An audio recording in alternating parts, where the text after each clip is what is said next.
చూసుకున్నట్లయితే సంవత్సర పరిపాలన ఎలా అనిపిస్తుంది? గడప గడపకి ప్రోగ్రామ్ సక్సెస్ అని అంటారా? రాష్ట్రంలో జరిగిన ఇంకా అనేక అంశాలు ఉన్నాయి. ప్రథమంగా తీసుకుంటే ఎవరన్నా వచ్చారా? ఎవరు వచ్చారో రాలేదన్నది ఈ ప్రభుత్వానికి తెలియాలి. ఫస్ట్ ఏదైనా ఉన్నది అని అంటే వాళ్ళు లేనిది సృష్టిస్తారు, ఉన్నది చూడట్లేదు. ఇప్పుడు వాళ్ళకి ఒక భయం పట్టుకుంది, గెలిచామన్న ఆనందంలో లేరాడు. నెక్స్ట్ మేము ఓడిపోతామని భయంలో ఉన్నారు. నెక్స్ట్ జగన్ ఎందుకంటారని అంటే వీళ్ళు వాటర్ బ్యాలెట్లో ఇదయింది కాదు కదా, ఓట్లు బ్యాంకు. ఇప్పుడు నేను ఎక్కడో చదివాను, 46%, 48% ఉన్న జగను 11 సీట్లు వస్తే 38% ఉన్న టీడీపీ ఎలా గెలుస్తుంది? అది గెలడానికి అవకాశం లేదు కదా. అందుకని వీళ్ళు స్కామ్ చేసి గెలిచారో ఎలాగో మొత్తానికి వచ్చాయి 164 సీట్లు వచ్చేటప్పుడు వీళ్ళు ఆనందంతో రంకెలేసుకొని ఆనందంతో పరిపాలన కొనసాగించారు. కానీ వీళ్ళు చేసింది ఏంటంటే పరిపాలన సాగించట్లేదు. కేవలం పరిపాలన సాగించకుండా వీళ్ళు ఏంటంటే లేనిపోనివి లేనివి సృష్టించి ఉన్నవి దాచేసి లేనివి సృష్టిస్తారు. అది చూసుకున్నట్లయితే లిక్కర్ స్కామ్ గురించి మిథున్ రెడ్డి గారిని అరెస్ట్ చేశారు. ఆయన A4 అంటున్నారు. ఎలా అనిపిస్తుంది? మొన్న శనివారం ఆయన్ని ఏదైతే అరెస్టు పర్వం కోర్టులో కూడా నిన్న ఆదివారం అయినప్పటికీ మెజిస్ట్రేట్ ముందు సబ్మిట్ చేయడం, ఈ 14 రోజుల రిమాండ్ వచ్చే నెల 1వ తారీఖు ఆగస్టు 1కి వాయిదా పడింది. ఎందుకంటారు ఇవన్నీ రెడ్ బుక్ అనుకూలంగా జగన్ టార్గెట్ చేసే అరెస్టులేనంటారా? ఎందుకంటే మిథున్ రెడ్డి గారికి సంబంధించిన తండ్రి పెద్దిరెడ్డి రామచంద్రారెడ్డి గారిని ఎదుర్కోలేక ఇవన్నీ చర్యలంటారు. జగన్మోహన్ రెడ్డి గారిని ఎదుర్కోవాలంటే ఆయనలో సమూజ్యం ఉండాలి. వీళ్ళు కక్షపూరితమైన చర్యలతోటి జగన్మోహన్ రెడ్డి గారిని ఆ అన్నను ఎదుర్కోవాలంటే ఆయనకు ఒక రేంజ్ ఉండాలి. ఇప్పుడు వీళ్ళు ఎప్పుడు కూడాను రెడ్ బుక్ రాజ్యాంగం అని అంటున్నారు. వాళ్ళ రెడ్ బుక్ అంతే. కానీ నెక్స్ట్ వచ్చేది జగన్ రెడ్డి రాజ్యాంగం ఎలా ఉంటుంది అనేది, ఆ రాజారెడ్డి రాజ్యాంగం ఏదో ఒకటి చూపిస్తాను అంటాడు కదా. ఆయన అయితే రాజారెడ్డి రాజ్యాంగం చూపించట్లేదు. ఈయన ఏంటంటే మన పని చేసుకుని వెళ్ళిపోదాం.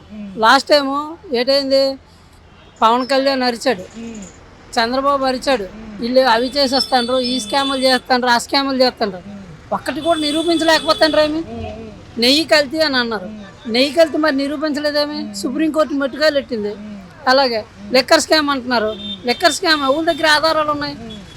ఇప్పుడంటే వీళ్ళు బెల్ట్ షాపులు ఆ షాపులు ఇచ్చున్నారు వీళ్ళు. అప్పుడు జగన్మోహన్ రెడ్డి గారు ఉండేటప్పుడు, ముఖ్యమంత్రి స్థానంలో ఉండేటప్పుడు ఎవరికి ఒక్క బెల్ట్ షాప్ ఇవ్వలేదు, ఒకరిది కూడాను ఇది అవ్వలేదు. అప్పుడైతే ఉదయం 10 గంటలకు తెరిస్తే రాత్రి 8 గంటలకు క్లోజ్. అప్పుడు వాళ్ళు మద్యం అమ్మేటప్పుడు. కానీ ఇప్పుడు 24 hours దొరుకుతుంది మద్యం. ఇప్పుడు స్కామ్ అనుకోవాలా, అప్పుడు స్కామ్ అనుకోవాలా? వీళ్ళు చేసిన స్కామ్ ఇంకొకరి మీద పెడితే అది ఎలా నిరూపించడం అవుతుంది? అది అవ్వదు కదా. అంటే 3,500 కోట్లు ఖజానాలోకి రాలేదు, వీళ్ళు పక్కదారులు పట్టించారు, దానికి సంబంధించిన లావాదేవీలు మా దగ్గర ఉన్నాయి అంటున్నారు. ఇటు పక్క చూసుకుంటే ఈ రెడ్ బుక్ పరిపాలనకు సంబంధించి చిత్తూరు జిల్లాలో మరి టీడీపీ నాయకులు కూడా సైలెంట్గా ఉన్నారు. వాళ్ళు ఏం మాట్లాడలేదంటే పెద్దిరెడ్డి రామచంద్రారెడ్డిని ఎదుర్కోలేక ఈ కక్ష చర్యలు అక్కడ చిత్తూరు అవి కక్షపూరిత చర్యలు అనుకోవడమే. ఎందుకనంటే ఇంతకుముందు ఇసుకేమో ఆపితే భవన నిర్మాణ కార్మికులు జగన్ వల్ల ఇదయ్యారు అదయ్యారు అని అంటున్నారు. ఇప్పుడు మరి వీళ్ళు మాత్రం చేసింది ఏంటి? మొన్న రీసెంట్గా ఒక న్యూస్ చదివాను, ఇసుకట 700 టన్నుల ఇసుక నిల్వ ఉంచారంట. అది కూడాను అది ఇప్పుడున్న వాళ్ళ లీడర్లకి కమిషన్తో పాటు వెళ్తుందంట. అది ఎంతవరకు కరెక్ట్? ఇసుక అనేది పేదవాళ్ళకి ఇవ్వాలి కదా. మేము జాతీయకి అంకితం చేస్తాం, ఇంతకుముందు మేము వాళ్ళకన్నా మేము తగ్గించి చూపిస్తాం. మరి సీనియర్ నాయకులు దేనికి? వాళ్ళు తగ్గించి చూపించట్లేదు, ఇంకా పెంచుతాండ్రు. అంటే వీళ్ళ ఖజానాలోకి వెళ్తుందా వాళ్ళ ఖజానాలోకి వెళ్తుందా? ఇప్పుడు మనం ఏదైనా నిరూపించాలని అంటే దానికి ఆధారం ఉండాలి. ఆధారం అనేది లేదు. ఏ దారం లేకుండా వీళ్ళ ఆధారం ఏ రకంగా ఆధారం చూపిస్తాండ్రు? ఇప్పుడు మిథున్ రెడ్డి అరెస్ట్ అని అంటున్నారు. అరెస్ట్ చేస్తే 14 రోజులు రిమైండ్, తర్వాత బెయిల్ మీద వస్తారు. ఆ తర్వాత అయినా కూడాను అది నిరూపించడం అవ్వాలి కదా. మనం ఏవో కేసులు పెట్టుకుంటే, ఇప్పుడు నేను దొంగ అనుకోండి, నేను దొర అనుకుంటుంటే ఎలాగవుద్ది? నేను దొంగ, నా ఎదుటోడు ఉన్నాడు, నేను దొంగతనం చేశాను, కానీ నా ఎదుటోడే దొంగ, నేను కాదు, నేను దొరతనం చేశాను అంటే ఎలాగవుద్ది? ఎలా ఉంది సార్ ఏంటంటే మిథున్ రెడ్డి గారికి సంబంధించి వాళ్ళ నాన్నగారు పెద్దిరెడ్డి రామచంద్రారెడ్డి, ఆయన ఈ మిథున్ రెడ్డి గారు ఎంపీ పదవిలో ఉన్నారు. ఎందుకంటారు ఇవి చుట్టుపక్కల వాళ్ళని జగన్ సర్కిల్లో ఉన్న వాళ్ళందరినీ ఈ నాయకుల్ని ఎందుకు అరెస్ట్ చేస్తున్నారు? ఎందుకు ఈ రెడ్ బుక్ పరిపాలన ఇంకెన్నాళ్ళు సాగిస్తారు? ఓకే, మీరు చెప్పింది కరెక్టే, చూసుకున్నా వాళ్ళకి సంబంధించి ఏదైతే విషయాలు ఉన్నాయో వీళ్ళకి ఛాన్స్ ఇచ్చారు కదా, ఇప్పుడు ఎందుకు ఇటు ఫోకస్ లేదంటారు వీళ్ళకి?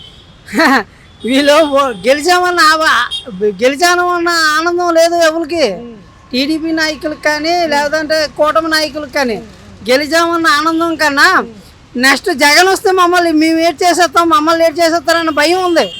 అందుకే ఈ రాజ్యాంగం వీళ్ళకి ఇష్టం వచ్చినట్టు, అంబేద్కర్ రాజ్యాంగాలు లేవు ఇప్పుడు, వీళ్ళు ఇష్టం వచ్చిన రాజ్యాంగాలతో నడుస్తున్నారు. అది అంటే రూట్లు ఉన్నాయి అంటున్నారు కదా, సిట్ విచారణలో కూడా ఈ లిక్కర్ కుంభకోణం 3,500 కోట్లు పక్కదారి పట్టింది, ఇవన్నీ కూడా మేము నిరూపిస్తాము, 14 రోజుల రిమాండ్, ఆగస్టు 1 కేసు విచారణ అంటున్నారు కదా.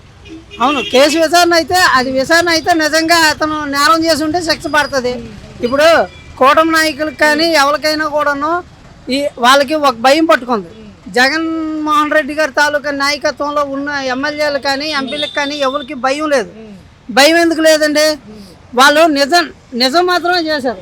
ఇప్పుడు ఉదాహరణకి అమ్మఒడి పడింది, అమ్మఒడి అకౌంట్లో పడింది, అలాగే పెన్షన్ ఇస్తాండ్రు, వాళ్ళు తమ్మేసుకుని పెన్షన్ ఇస్తాండ్రు.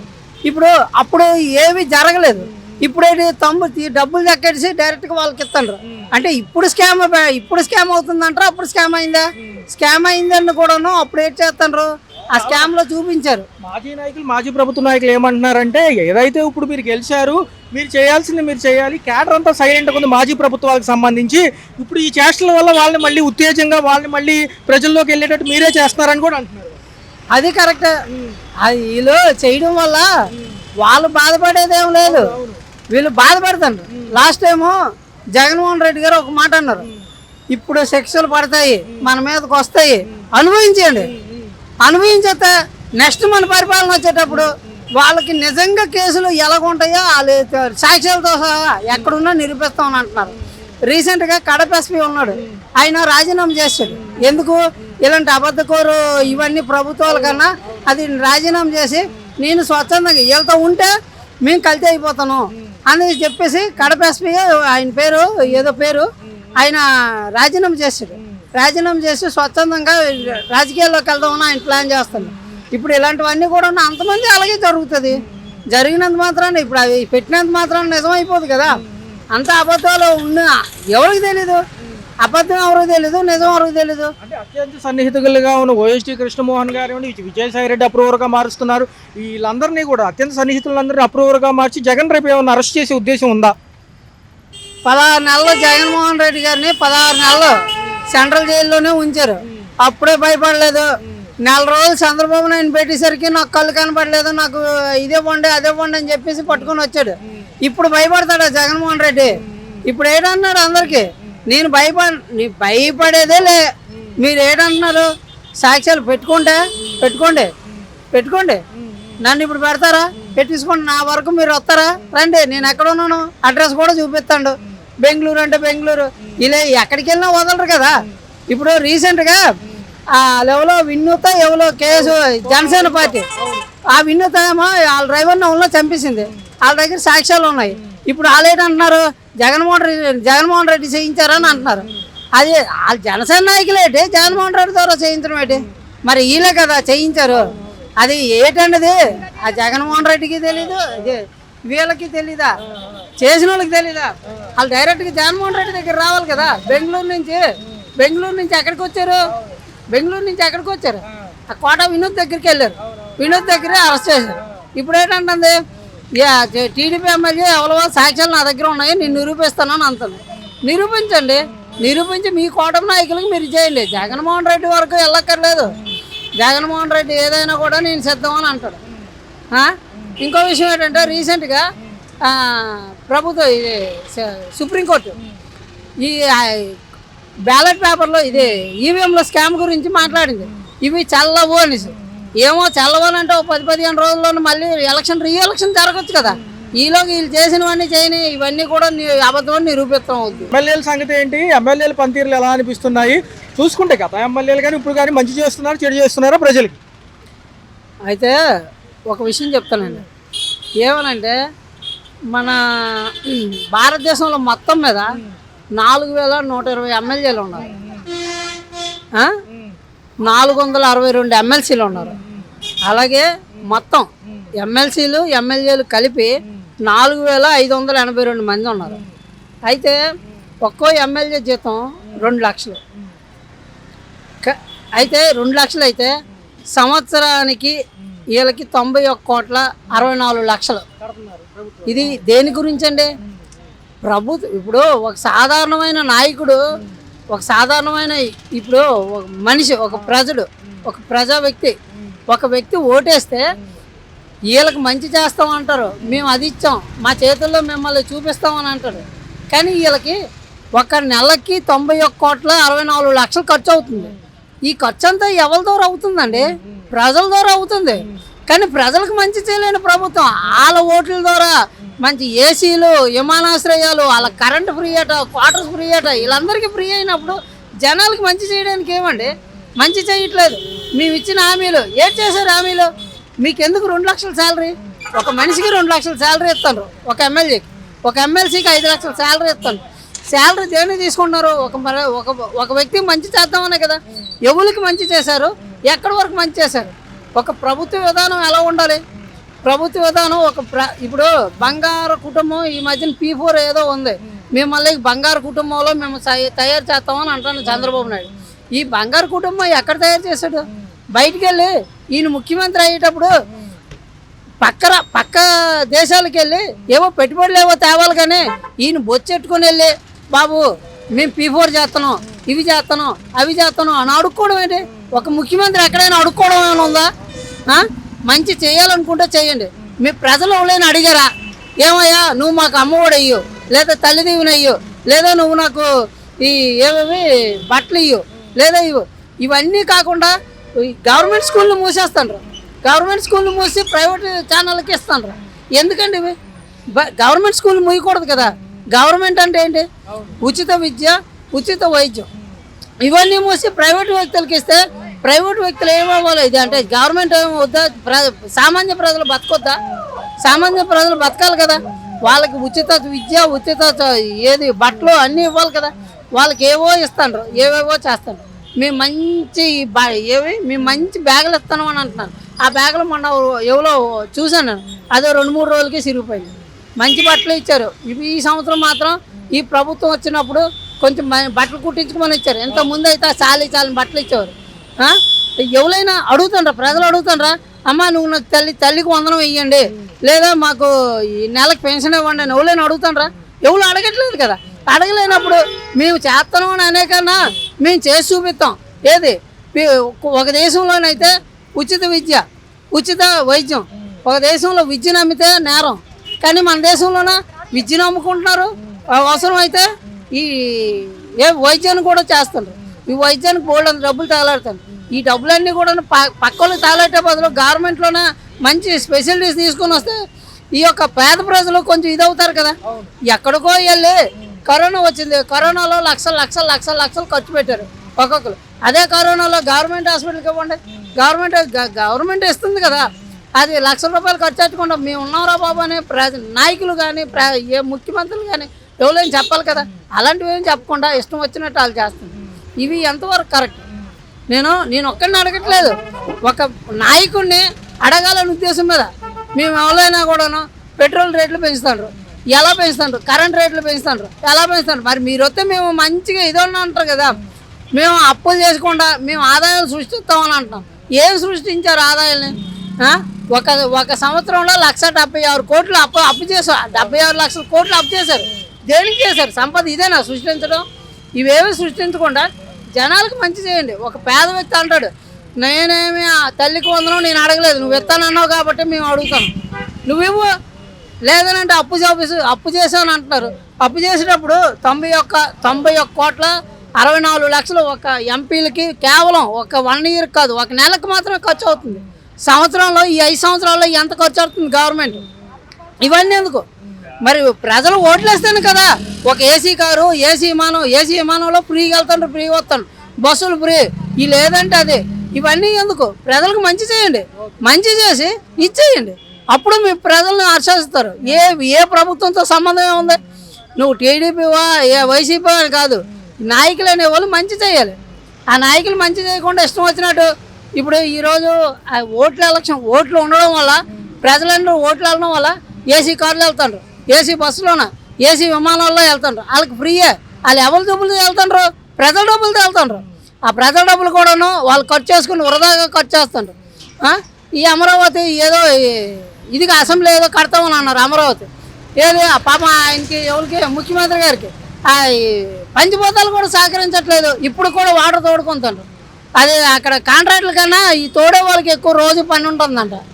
ఇది ఎంతవరకు కరెక్ట్? సంవత్సర పరిపాలన కూటమి ప్రభుత్వం చూశారు. జనసేన టీడీపీ కలయికతో వచ్చింది. పైనుంచి బీజేపీ కూడా గట్టి సపోర్ట్ ఉంది. మరి కేంద్రం కూడా అన్నిటికీ ఓకే అంటుంది, ప్రాజెక్టులు అయినా కానీ డెవలప్మెంట్ అయినా. మరి ఎలా ఉంది మీ అభిప్రాయం? ప్రస్తుతానికైతే చెప్పడానికైతే అన్నీ కూడా వాళ్ళు మాటలైతే చెప్తున్నారు.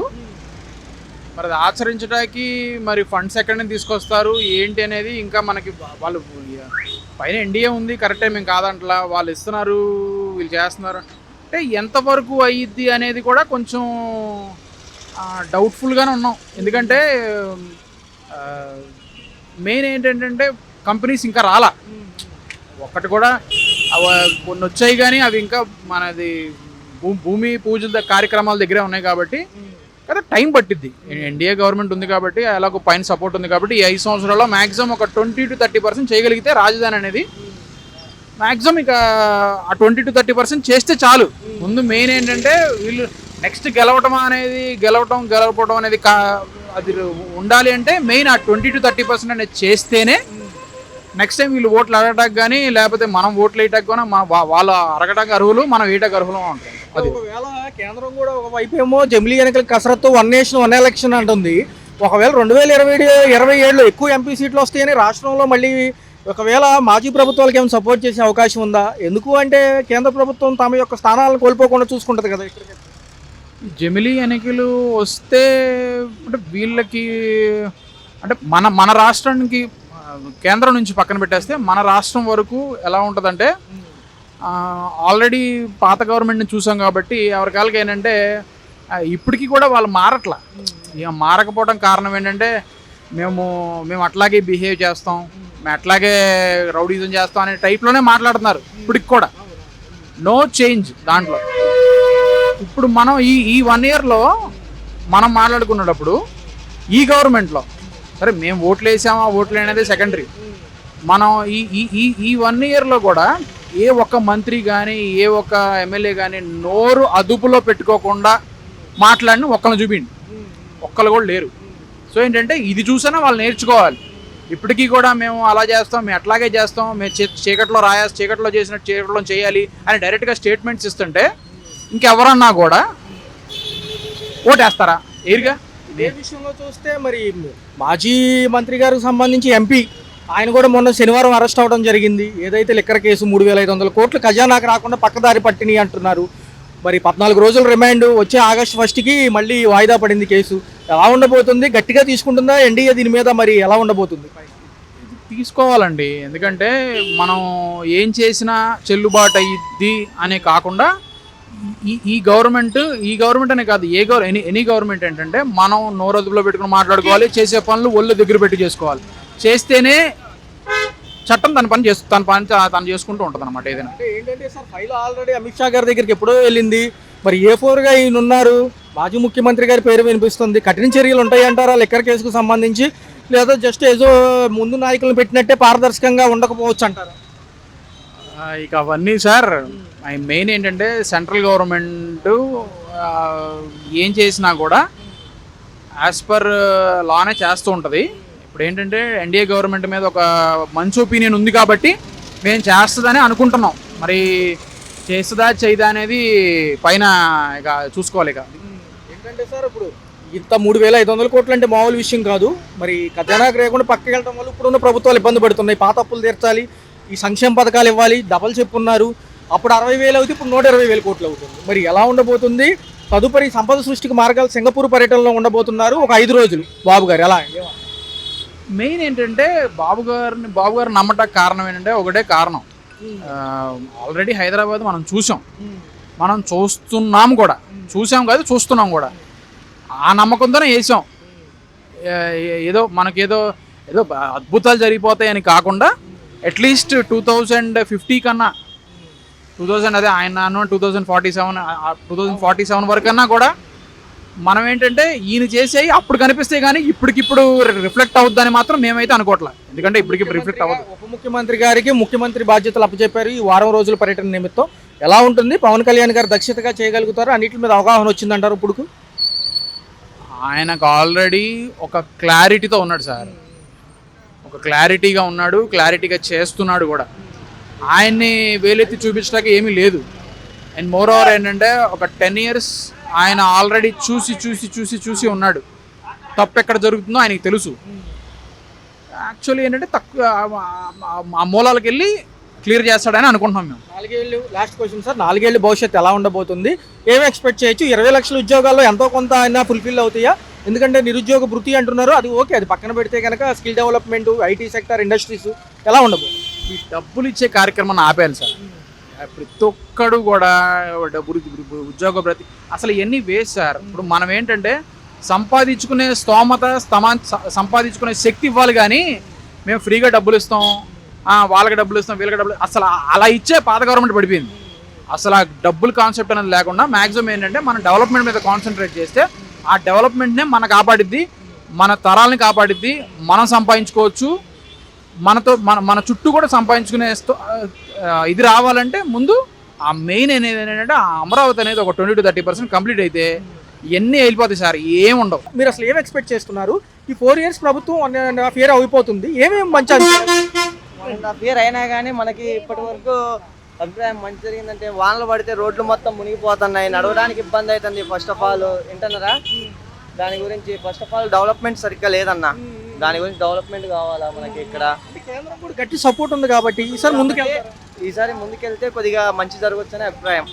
అంటే యాజ్ ఏ యూత్ గా మీరు ఏం కోరుకుంటున్నారు? నైపుణ్య అభివృద్ధి కేంద్రాలు, skill development, jobs, field developments. ఇది పోయినసారి కియా అనేది ఉద్యోగాలు కల్పించారు చంద్రబాబు నాయుడు గారు, మళ్ళీ ఈసారి కూడా ఏమైనా కల్పిస్తే మంచిగా చేసే అవకాశం. గత ప్రభుత్వంలో సంక్షేమం చూశారు, ఇప్పుడు అభివృద్ధితో కూడా సంక్షేమం గారు ఒక మంచి పాలన చేశారు. జగన్ గారు ఏంటంటే వచ్చాక మన స్కూళ్ళు అనేటివి చాలా డెవలప్మెంట్ అయినాయి స్కూళ్ళల్లో జగన్ గారు వచ్చాక. ఇంకే అంశాలు బాగున్నాయి. ఆయన 9 పథకాలు ఇచ్చారు, ఇప్పుడు 6 పథకాలు చెప్తున్నారు కదా. ఇంకా పథకాల గురించి మాట్లాడాలంటే చాలా టైం పడుతుంది. ఉచితాలు ఎంతవరకు ఇవ్వచ్చు అంటారు మీ అభిప్రాయంలో? ఉచితాలు ఎంతవరకు ఇవ్వచ్చు? అది చెప్పలేమన్నా ఉచితాలు అంటే ఇక మనం ఏం చెప్పగలం. విశాఖపట్నం ఐటీగా ఉంటే బాగుంటుందా, అమరావతి చేస్తే బాగుంటుంది అంటారు? ఐటీ శాఖ అంటే మనకి అమరావతి అనే చాలా మంది అనుకుంటారు. ఇక అమరావతిలో చాలా డెవలప్మెంట్ ఉంది, చేసుకుంటే చాలా బాగుంటుంది. మరి ఏమంటారు? ఒక పక్క మిథున్ రెడ్డి గారు కూడా నిన్న అరెస్ట్ అయ్యారు లిక్కర్ కేసులో. సరే, ఆ విషయాలు అవన్నీ జరుగుతూ ఉన్నాయి, పాత కుంభకోణం చేశారని ఇవన్నీ. కుంభకోణం మొత్తం అన్ని దాని గురించి మనం చర్చించుకుంటూ పోతే ఇక చాలా ఎక్కువనే జరుగుతాయి. 3,500 కోట్లు కదా లిక్కర్ స్కామ్ అంటున్నారు. స్కామ్ కూడా కాదు, లాస్ట్ టైం ఈ లెక్కను చూసుకుంటే మన కవితక్క గారు కూడా స్కామ్ లో ఉండే కాబట్టి ఆ చర్చలో చూసుకుంటే చాలా తక్కువేగా అన్న. అంటే 14 days రిమాండ్ అంటారు, బెయిల్ వస్తుందనే ఒక వాదన జరుగుతుంది. ఏమంటారు? అంటే జనరల్ గా జరిగాయి అంటారు ప్రభుత్వాలు? జనరల్ గా ప్రభుత్వాలు వచ్చాక వాళ్ళు వీళ్ళకి పడక జరుగుతూనే ఉంటాయి అవి. పెద్దిరెడ్డి రామచంద్రారెడ్డి గారు సన్నే కదా ఆయన కూడా. మరి ఆయన చిత్తూరు సంబంధించిన నియోజకవర్గం ఎలా అనిపిస్తుంది? వస్తారా బయటికి అయితే వచ్చేస్తారన్న. చెప్పడం ఒక మా అంటే ఒక 3 days to 6 days లో బెయిల్ ఇచ్చేస్తాను నాకు తెలిసి, ఇచ్చే అవకాశం. రెడ్ బుక్ పరంగా జగన్ టార్గెట్ అంటారు ఇదంతా? ఇది మొత్తం టార్గెట్ అన్న. సరే, ఇటుపక్క వస్తే మరి ఏంటి అభివృద్ధి? 4 years ఉంది ఇంకా. అమరావతి, పోలవరం అయితే వస్తాయి అంటారు. పవన్ కళ్యాణ్ గారి కాంట్రిబ్యూషన్ ఎంత ఉంటుంది అంటారు? ఉన్నారులేని కానీ ఆయన గురించి మనకి అంత క్లారిటీ లేదన్న. ఎలా ఉంటే బాగుంటుంది అంటారు? ఈ 4 years కూడా ఎలా ఫాస్ట్ గా అయితే? ఫాస్ట్ గా అయిపోయి మళ్ళీ ఎలక్షన్స్ వస్తే మళ్ళా ఎవరు గెలుస్తారు ఏందనేది లాస్ట్ 1 year లో మొత్తం మారిపోవచ్చు. లాస్ట్ 1 year చాలన్నా మనం డిపెండ్ చేసుకోవడానికి. వీళ్ళు ఎంత మంచి చేసినా కానీ లాస్ట్ 1 year లో డిపెండ్ చేసుకోవచ్చు మనం ఎంత ఉన్నా కానీ. నెక్స్ట్ ఇయర్ ఏమో జగన్ గారు వచ్చే ఛాన్సెస్ చాలా ఉన్నాయి నెక్స్ట్ సారికి. ఇక ఏదైనా జరగచ్చు, అయితే ఏదైనా జరగచ్చు. లాస్ట్ 1 year దాకా చెప్పలేం మనం. ఆ 1 year లో అటు మారచ్చు, ఇటు మారచ్చు. జగన్ అరెస్ట్ చేస్తే ఇదే కేసులో జగన్ గారిని అరెస్ట్ చేస్తే చెప్పలేము. చంద్రబాబు వన్ సైడ్ వచ్చేస్తారు, చంద్రబాబు నాయుడు గారు. ఏదైనా జరగచ్చు. అందుకనే ఈ కూటమి ప్రభుత్వం గడప గడపకి ప్రోగ్రామ్ పెట్టి 5 వారాల పాటు ఏరియాలు వైడ్ గా మీకు లోకల్ నాయకులు ఉంటారు కదా, వాళ్ళతో కలిసి వస్తారంట. పథకాలు ఏమైనా రాకపోయినా మళ్ళీ రాసుకుని వెళ్తామన్నారు. ఇప్పుడు వరకు ఎవరైనా వచ్చారా? లేకపోతే ఎవ్వరు రాలేదు. ఏ పథకాలు మాకు రాలేదు. మేడం, తల్లికి వందనంలో ఏదన్నా? తల్లికి వందనం కూడా మాకు రాలేదు.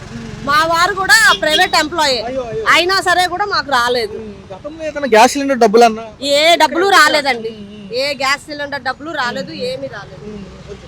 అంటే మేడం ఒకదానికన్నా పడలేదా? ఒక్కదానికి కూడా పడలేదు. నాకు 2 పిల్లలు.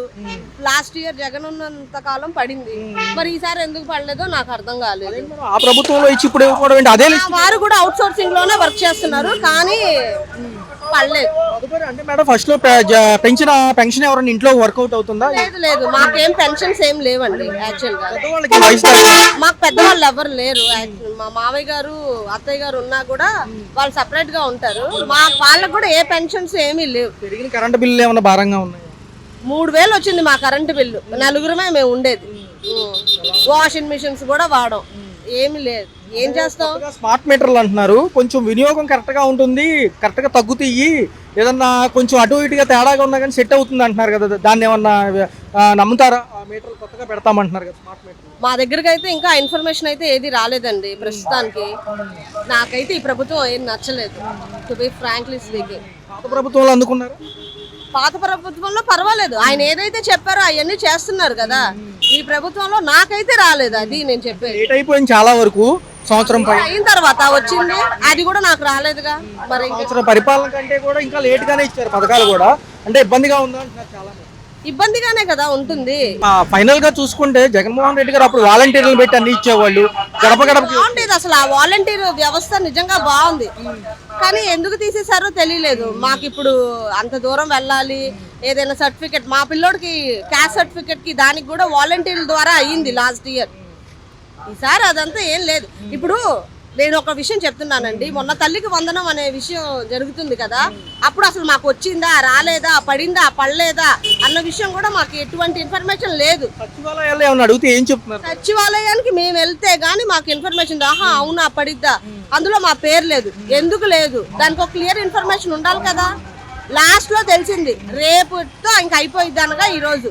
ఎందుకంటే అవుట్ సోర్సింగ్ లో మీ వారు వర్క్ చేస్తున్నారు, అందుకే రాలేదు. అవుట్ సోర్సింగ్ లో వర్క్ చేసిన వాళ్ళకి ఎంత వస్తుందండి ఈ రోజుల్లో? 18,000కి అన్ని అయిపోతాయా? అంటే మాజీ ప్రభుత్వ నాయకులు కూడా వీటిపైన నిలదీసి అడుగుతుంటే కేసులు పెట్టి లోపలేస్తున్నారు పాపం వాళ్ళని. అదొక్కటే వచ్చు. నేను మద్యం కేసులో కూడా మిథున్ రెడ్డి గారిని అరెస్ట్ చేశారు. వీటిలో ఏమన్నా సంక్షేమ పథకాల గురించి ఎందుకు లేట్ అవుతుందంటే ఇలాంటివి పెడుతున్నారు. అంతే టాపిక్ డైవర్ట్ చేయడానికి, దట్స్ ఇట్, నథింగ్ ఎల్స్. ఉంటుందా లాస్ట్ వరకు ప్రభుత్వం ఉంటుందా? ఇంకోసారి జగన్ గారికి అవకాశం ఇస్తారు? తప్పకుండా జగన్ గారికి అవకాశం ఇస్తాను.